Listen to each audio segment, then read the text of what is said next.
শিক্ষার্থীবৃন্দ, সকলকে আমার বক্তব্যের শুরুতেই ধন্যবাদ জানাচ্ছি। আপনারা এসেছেন, যারা পুরস্কার পাচ্ছে তাদেরকে অনুপ্রাণিত করার জন্য এসেছেন, এবং যারা প্রিন্ট এবং ইলেকট্রনিক্স মিডিয়ার সাংবাদিকবৃন্দ আছে তাদেরকে ধন্যবাদ জানাচ্ছি।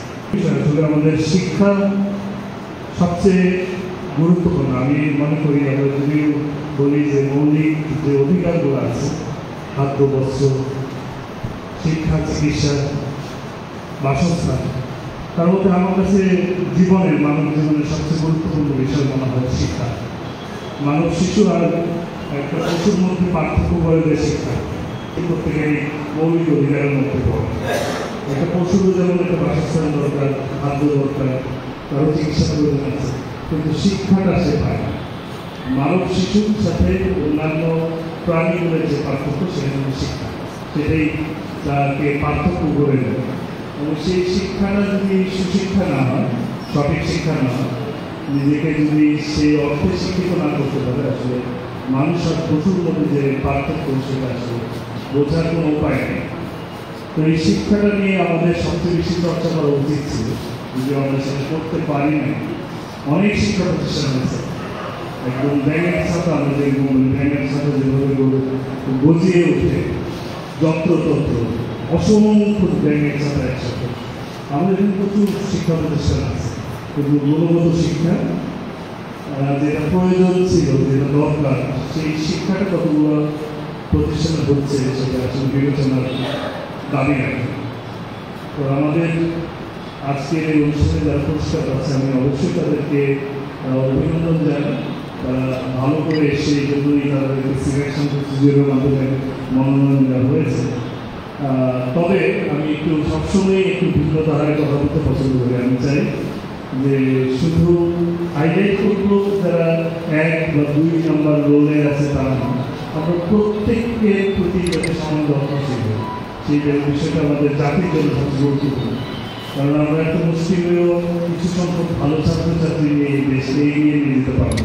তার জন্য একটা বড় সংখ্যা লাগবে, যে সংখ্যার ছাত্রছাত্রীরা দেশকে, দেশের ভবিষ্যৎকে গড়ে তুলবে। আমরা সেই প্রত্যাশা সবসময় করি। আমাদের অনেক গবেষণার অভাব হয়েছে, আমরা গবেষণা করি। ট্রেডিশনাল একটা পদ্ধতি আমরা ফলো করে যাচ্ছি অনেক আগে থেকে, সেই ব্রিটিশ আমল বা তারও আগে থেকে। ট্রেডিশনাল একটা পদ্ধতিতে আমরা আমাদের শিক্ষার্থীদেরকে ক্লাসরুমে পড়াই, পরীক্ষা নিই, মান যাচাই করি, এই সবগুলোই ট্রেডিশনাল পদ্ধতিতে হচ্ছে। তো প্রকৃত অর্থে শিক্ষাটা আসলে কেমন? আমরা কিছু নোট মুখস্থ করে পরীক্ষায় আনসার করে এসে শুধু একটা মার্কস পাবো, তার ভিত্তিতে একটা চাকরি পাবো, সেটা আসলে উদ্দেশ্য না। উদ্দেশ্য হওয়া উচিত নিজের যে মন মানসিকতার পরিবর্তন, নিজের চরিত্রের উন্নয়ন, এবং নিজেকে দক্ষ যোগ্য করে গড়ে সবগুলো জিনিস এর মধ্যে আসবে। শুধু আমি ভালো একটা চাকরি পেয়েছি, আমি একটা ভালো কোম্পানিতে চাকরি, একটা জায়গায় আমি অধিষ্ঠিত হয়েছি, সেটাই সব কথা। আমার এর মধ্যে থাকতে হবে আমার জীবনের প্রতিটা ক্ষেত্রে যাতে আমি আলো ছড়াতে পারি, সেই আলো ছড়ানোর উদ্দেশ্যে থাকতে আমার প্রয়োজন। তো এই জন্য এখানে যারা সামনের সাথে আছেন শিক্ষক বন্ধু, তাদের ভূমিকা অনেক অনেক বেশি। আপনারা প্রতিটি ছাত্রকে আপনাদের নিজের সন্তানের মতো মনে করবেন। আপনার সন্তানের প্রত্যেকটা দিক যেমন আপনি খেয়াল করেন, ঠিক তেমনি প্রতিটা শিক্ষার্থীর জন্য আপনার সেই দৃষ্টি জানানো থাকে। ক্লাসের লাস্ট বেঞ্চে যে বসছে, যে অঙ্কে দুর্বল, যে ইংরেজিতে কথা বলতে পারে না, যে স্টেজে দাঁড়াতে পারে না, যে খেলার মাঠে গিয়ে ফুটবলে লাঠি দিতে জানে না, যার স্কাউটস বা গার্লস গাইডে প্রতি কোনো আগ্রহ নেই, তাদের প্রতি খেয়াল রাখতে হবে, তাদের প্রতি প্রতিটা কাজে এগিয়ে আসে। যে শিশু অসুস্থ হয়ে যায়, সে কেন স্কুলে আসছে না, সেটাও খোঁজ খবর নেওয়া কিন্তু অনেক জরুরি। মনে করি একের পর এক শিক্ষার্থীরা ঝরে যাচ্ছে, কেন ঝরে যাচ্ছে, ঝরে পড়ে যাচ্ছে। মাধ্যমিক, প্রাথমিক থেকে মাধ্যমিক, মাধ্যমিক থেকে উচ্চ মাধ্যমিকে যখন যায়, দেখা যায় যে ড্রপ আউটের সংখ্যা অনেক। সেই ড্রপ আউট কীভাবে আমরা রোধ করতে পারি, সেটার জন্য আমাদের কিছু পরিকল্পনা প্রয়োজন, এবং পরিকল্পনাগুলো এমন হতে হবে যেন তার সে আনন্দের সাথে স্কুলে আসে। যদি সে আনন্দ পায় তাহলে সে অবশ্যই স্কুলে আসবে। স্কুলে না আসার তো কোনো কারণ নেই। যদি সে আনন্দ না পায়, যদি তার কষ্ট হয়, যদি সে মনে করে স্কুলে গিয়ে কী হবে, দু একজন প্রাইভেট টিউটরের কাছে যদি আমি বলি তাহলে কেমন হয়ে যাচ্ছে, এই বোর্ডটা থেকে তাকে দূরে সরাতে হবে। তাকে বোঝাতে হবে একজন প্রাইভেট টিউটরের কাছে পড়া আর স্কুলের মধ্যে পার্থক্য করে। স্কুল কী শিক্ষা দেয় আর একজন প্রাইভেট টিউটর কী শিক্ষা দেয়। একজন প্রাইভেট টিউটর কিছু নির্দিষ্ট সাবজেক্টে পড়াচ্ছে বা একটা কোচিং সেন্টার কিছু বিষয় নিয়ে পড়াচ্ছে, কিন্তু স্কুলটা একটা বৃহত্তর ক্ষেত্র। সেখানে শুধু পাঠ্যপুস্তক পড়ানো হয়, সেখানে আচার ব্যবহার শেখানো হয়, বন্ধুত্ব শেখানো হয়, খেলাধুলা শেখানো হয়, সাংস্কৃতিক কর্মকাণ্ডে থেকে কীভাবে সম্পৃক্ত হতে হবে সেই জিনিসটা শেখা দেওয়া হয়।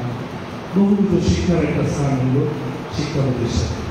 তো এই শিক্ষা প্রতিষ্ঠানগুলোকে আমাদের সুন্দর করে গড়ে তোলা প্রয়োজন। আমাদের প্রত্যেকেরই দায় আছে, দায় শুধু শিক্ষকরা সেটা বললে হবে না, পলিসি মেকার থেকে শুরু করে আমরা যারা প্রশাসনে আছি বা যারা শিক্ষার সাথে সম্পৃক্ত কর্মকাণ্ডে আছে প্রত্যেকেরই দায় আছে।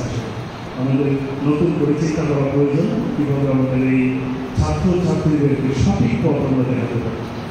তো আজকের এই পারফরমেন্স বেসড যে অ্যাওয়ার্ড আমরা দিয়েছি এর মাধ্যমে তোমরা অবশ্যই অনুপ্রাণিত হবে এবং তোমাদের ভবিষ্যৎ জীবনে তোমরা যাতে ডেভিয়েট না হয়, তোমাদের পথচ্যুত না হোক, সেই চিন্তাটা অবশ্যই মাথায় রাখতে হবে। একজন ছেলে বা মেয়ে তার বয়স যদি পার বিচ্যুত হওয়ার প্রবণতা অনেক থাকে, কারণ সে তখন বহির্বিশ্ব সম্পর্কে তার প্রচলিত তার মন্দির বাইরে যাওয়ার চেষ্টা করে, তার পরিবার থেকে বেরিয়ে এসে সমাজে প্রবেশ করে।